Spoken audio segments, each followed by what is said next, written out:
Welcome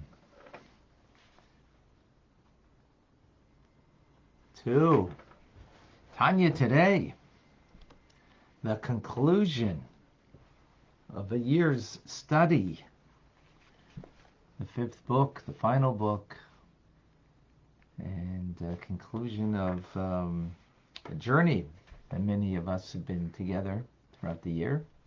We welcome. Good morning to Adinia. TJ in Australia, good evening. I think you've been with us the whole year, if I'm not mistaken, maybe more. Natin in Canada, shalom. Darren in the Philippines, good evening. Andrew, yes, been here for the year and more. In Springfield, New Jersey. Michael in Germany, good afternoon. And John in North Carolina. Actually, most of you have been here for at least a year. Most of you. Katie in Texas, Susan in Scranton, Clem in Brisbane, Australia, and David, Natia from Montreal, in Ottawa this morning. Robert and shalom to you in Boston, Erica in Norway, Diane is in Arizona, Tim in Texas, Art in Michigan, Eugenia in Calgary is with us.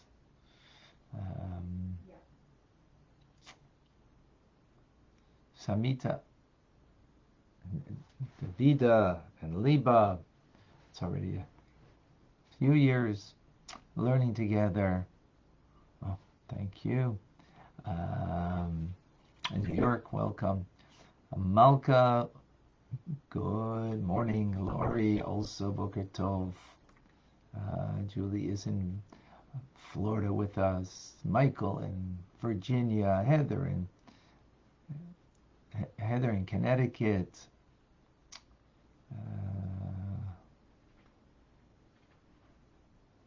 Who else? Deshaun, welcome. Rusty in Texas. And David in California. Fran is in Melbourne, Florida. Good morning.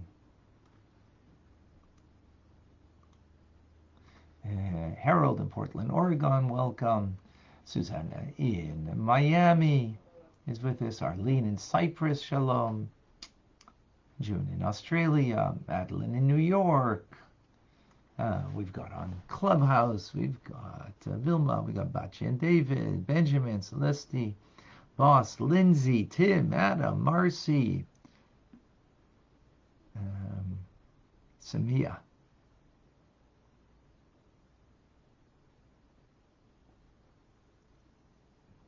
And Instagram, which we had a great Fabringen last night on Instagram. Thank you for all those who joined. It's really nice. Akoy in Peru. Who else is with us? Adam. Emily and Alisa. Mama Cook. All right. Shiach now. Into Telebenta. Beautiful. So, we conclude 5 books of Tanya. The 5th book, Kuncha Sachverin. The final and last essay, the 9th essay. And this is very different than the previous essays in that it is very practical. Very not abstract like what we've learned till now in Kunchas Achron. Was a lot of the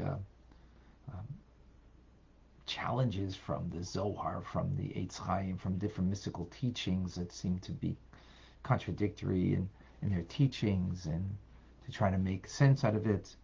And here, it's Tapara Taplach, which means it's about,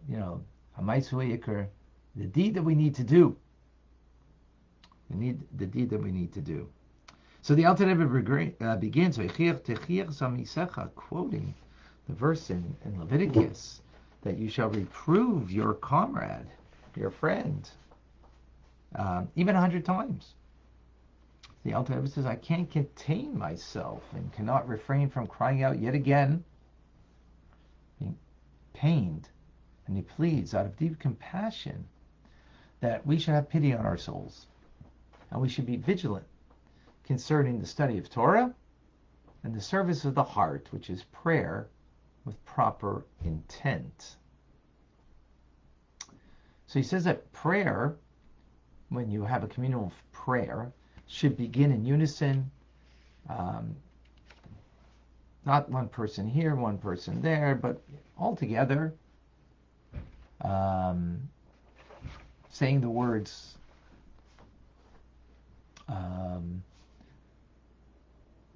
the words of prayer. Not necessarily he means like you have to say the words together, but that you are together, not people doing different things in the service. And the main cause, he says, for any difficulties there are in the community is because of prayers, and the one who leads the prayer is, not leading it in a proper way. Meaning, either going too quickly or, sort of, sometimes in life, and just parenthetically, we, it's not about what we're doing, it's about finishing what, it's like some people say, when will this end? In other words, when am I going to get through this and over this and beyond this? So many people, when it comes to prayer, that's how they feel, right? So, Alter Rebbe is saying, no. Whoever's leading the prayer needs to be appropriate, needs to be an individual who's fit for it, consent of the majority, pray word for word at a moderate pace, aloud, not too long, but not racing at the same time. There's a great duty in how to lead properly the service. And that person should have assembled around him other people who are also engaged, word for word, not too fast, in prayers, which amplifies an old age or an age-old communal regulation in many places, that they would, gather people around the leader, the Shliach, the one who leads the congregation, to kind of create the atmosphere of engagement in prayer with intent. And the Alter Rebbe says, I've come now, when he writes this letter, to renew and strengthen and invigorate that, that we should pray in such a manner. And he says, Gewalt, Gewalt, which is like an outcry of pain. How long will this be an obstacle for us? How long will we be burdened by praying without proper intent? Don't we see that the negative outcome that comes from this? May God protect us and console us and redouble the support and purify our hearts to serve Him in truth. Strengthen and fortify your hearts, all who hope in God. That was the first point. Second point is, also, the Alter Rebbe says that we should complete the entire Talmud once a year, not individually, because that's a bit much to expect from anybody, but it should be done in a community effort. Everybody takes a different tractate of the Talmud, and then in 1 year, the entire community can finish the entire Talmud.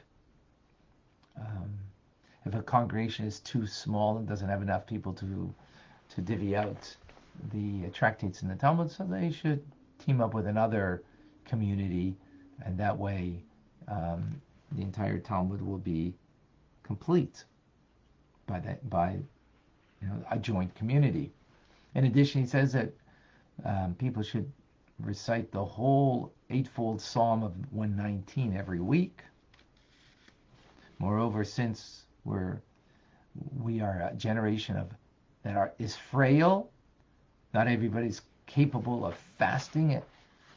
Therefore, should take counsel, and, as our sages say, whoever observes the Shabbos according to the law properly is forgiven for all their sins. So the idea of fasting is forgiveness for sins. Someone who keeps Shabbos appropriately according to law, so they're forgiven for all their sins. Therefore, the Alter Rebbe says it's incumbent on every individual to master the Hilchas Arabsi, the Shabbat, the great law of Shabbos. Right? In other words, to learn so you know exactly how to keep it properly. Also, to be most careful on Shabbos not to indulge in idle chatter, as is known from mystical Kabbalistic teachings, that there is the internal and external aspect of everything. There's the spirituality of the mitzvah and then the physical act of the mitzvah. So the externality of Shabbos is cessation from physical activity. Just as God made a cessation of creating heaven and earth, so likewise we cease from physical work, creative work on Shabbos.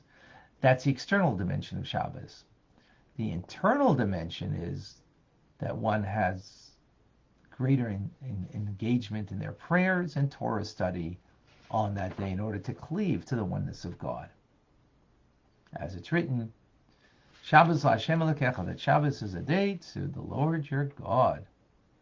So the internal aspect of Shabbos is the mitzvah of Zachor Yom Shabbos, remembering Shabbos, remembering that Shabbos is about a connection to God, which Shomer Yom Shabbos, to observe the Shabbos is the observance of the do's and the don'ts of Shabbos. So therefore you have the inner dimension and the external dimension of what Shabbos is. Right? And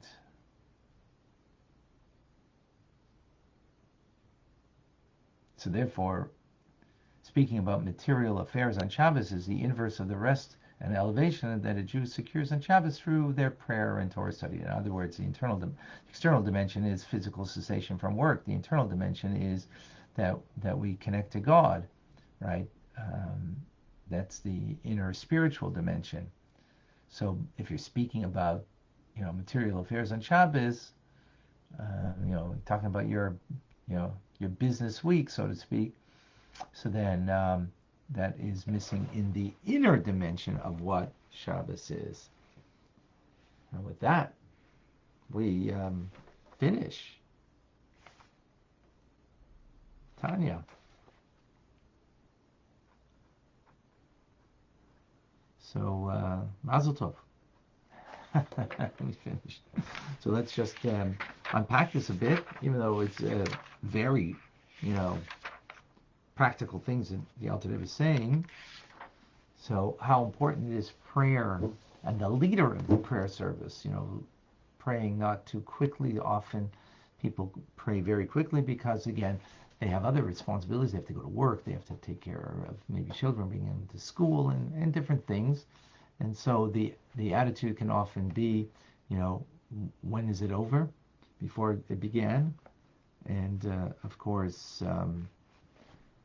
that's missing the point of prayer. Prayer is about intent, having your heart focused in the prayers. So the Alter Rebbe is giving very practical advice on how to make sure that should happen, by, in particular, that the leader of the service should lead, and hopefully the others will follow in a like manner that will inspire that prayers should be, engagement of the heart with kavanah, with intent, with proper intent. And it's very important that the Alter Rebbe, he speaks Gewalt, oi, how painful it is that we shouldn't be praying that way, because, as the Alter Rebbe says, it's interesting that it affects what goes on, it's in the community, that the damage that when you are, let's say, talking during prayers as opposed to connecting through prayer. Some people they're not into it, so they just sit there and talk, which, better than not being there. But of course, we need to inspire people that prayer is an opportunity, that the gates of heaven are open, that we should use it to connect to God. And then he speaks about the study of Talmud and sharing it in a community, which is still something we do today.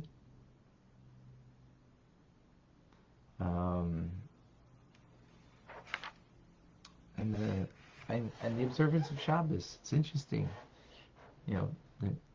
Tanya ends off with about prayer, the study of Talmud, and Shabbos, the observance of Shabbos. Just an interesting idea. Practical things to do.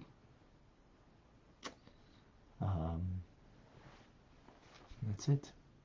Questions?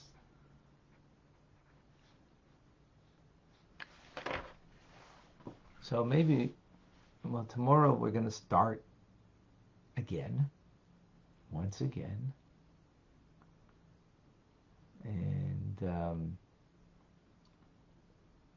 perhaps tomorrow we'll have maybe some people who can share, or maybe even today, share some thoughts about learning Tanya for this past year. If anybody would like to share something, perhaps now would be a good time. Good. Rabbi. Vilma, go ahead.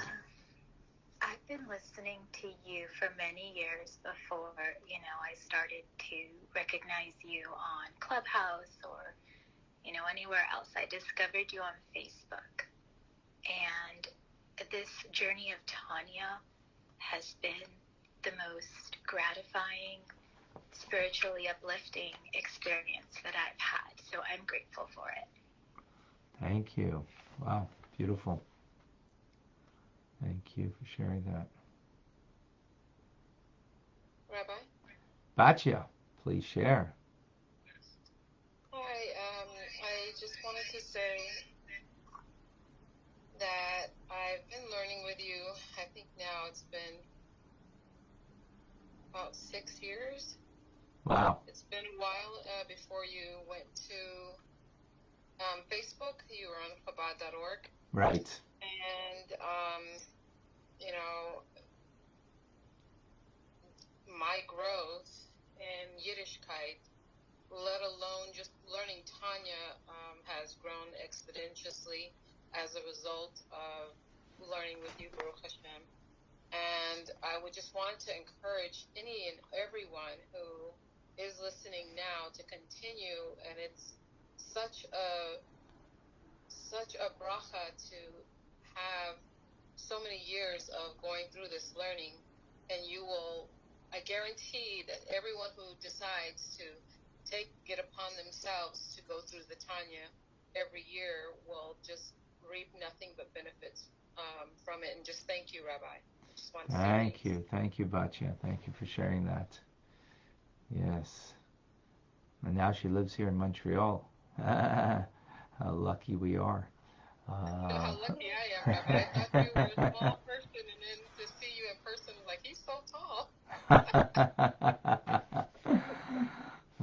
Thank you. Thank you. John, the externality of the mitzvah of Shabbos, cessation of physical activity, just as God abstained from further creation. Could that contrast with Isaiah, where he continues, sustains creation? Yeah, so God is continually sustaining creation, absolutely. On Shabbos, it's coming from a deeper place. So during the week, it's coming through the Word of God. Then there's the elevation of the world, and sort of like, metaphorically speaking, it's coming like the thought of God. It's coming from a deeper, higher place. So what does it mean, cessation? I mean, the world is still existing. It's still, this mug is still here. The world's still here, but it's here on a different plane, on a different level. It's coming from its root source. It's being animated as opposed to the external source. So in that respect.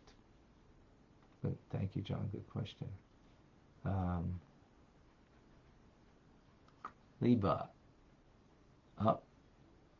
So Liba is saying, thank you for your teachings. Stay with me in class and out of class.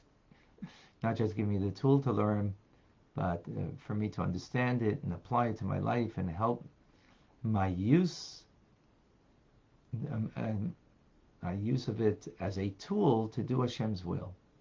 Thank you for giving the blessing to me. May the Rebbe continue to shed many more nachas from you. Thank you, Liba. Thank you very much. Thank you. Lori has a question. I missed it.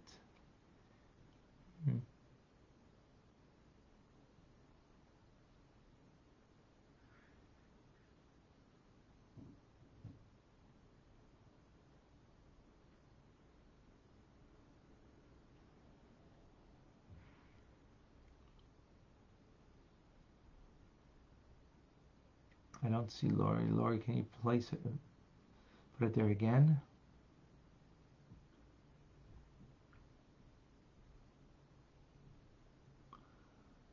Okay, thank you, Leah, for sharing. And Diane, Cindy, wow, beautiful. Beautiful from everybody. I think we're gonna make a fabring and Yutis Kislev so we can share some more. More on that will come. Anybody else over here too? Share with us.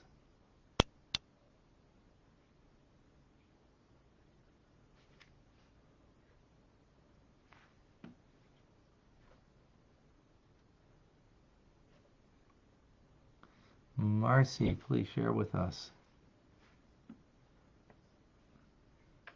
So I haven't been able in the last 20 years, I mean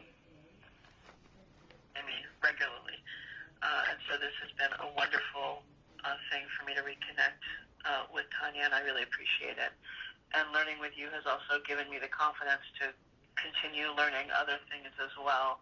And so not only have I increased my learning in Tanya, but I've also started branching out and picking up other things like Rambam and Psalms, and it's been wonderful. Clubhouse has been amazing for connecting with my Yiddishkeit, and I really appreciate the space that you've made for us. Wow, amazing, beautiful. That's beautiful. Thank you for sharing.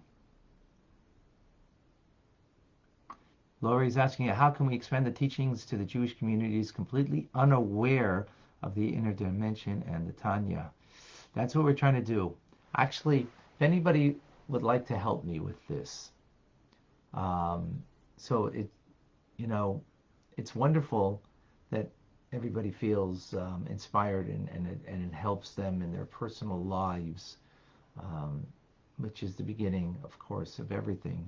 That when we're strengthened, then we can, of course, bring greater strength around us to our family and friends and communities. So if anybody has would like to join in, I'd even like to somehow have a discussion about this on what we can do together and to bring more people to learning Tanya. How do we get it out there more so? If people have ideas and thoughts on that, I would like to join some people together and to do what we can to bring this to so many more people, because it's wonderful, Baruch Hashem. Every day there's between the different platforms, there's between 100 and more people, that 100 to maybe 200 people daily because it's, of course, it stays on the platform, except for Clubhouse, but it stays on the platform that people can engage in and do engage afterwards. But that's a far cry to what it should get to and what it needs to get to.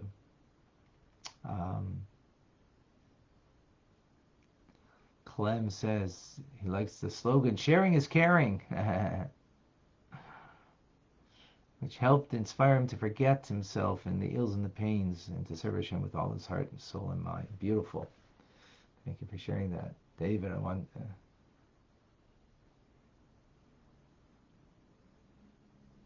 yeah, a common issue about prayer and going fast in prayers. Yep.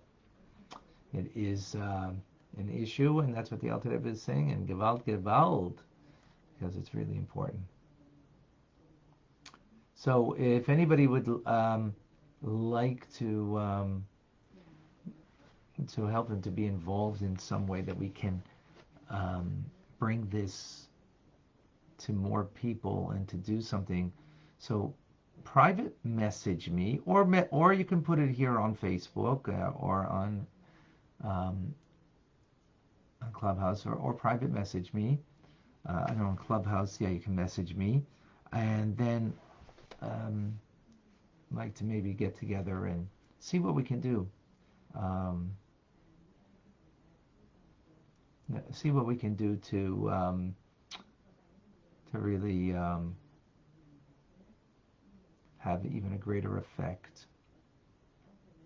Okay, so Davida, thank you. Samita, what is correct prayer on the evening night? So there's saying the Shema at night, and there's saying the Shema is the most important thing, and the Amidah is also, but the Shema. All right, so wishing everybody as a good yontiv, that tonight starts a yontiv, Chag HaChagim, the holiday of holidays, and we should be written and sealed for a good year of learning Chassidus and living it, and only all good things that we should have in our lives as a result. The blessings beyond what we imagine, beyond what we can imagine. So again, please do share with me and let me know, and especially if you have a talent in social media, that would be amazing. Someone who's got some know-how and skill or whatever. And last night I was on with Beryl Solomon on Instagram, and about 100 new followers came on Instagram as a result. So a way that we can bring things to a new level. All right, folks, a good yontiv. We will begin anew on Yom Tov tomorrow. Thank you very much. I'm Rabbi Ronnie Fine, coming to you from Chabad Zurich and Kadesh in Montreal, Canada. It's a privilege and a pleasure to share with you the Tanya. Have a wonderful day and a good Yom Tov.